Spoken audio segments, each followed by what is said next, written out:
buhay ng aking pamilya. Mama! Nalo ang mama niyo sa kaso. The character of a woman who was the subject of a sexual assault is of minor significance in the determination of the guilt or innocence of the person accused of having committed the offense. This is so because even a prostitute or a woman of ill repute may become a victim of said offense. Wherefore, the petition is granted.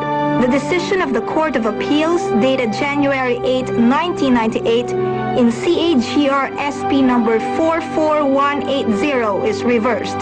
The CEC resolution numbers 966213 and 972423 are affirmed, subject to the modification that Respondent Melencio Morales is suspended from office without pay for 1 year with full credit of his preventive suspension. So ordered.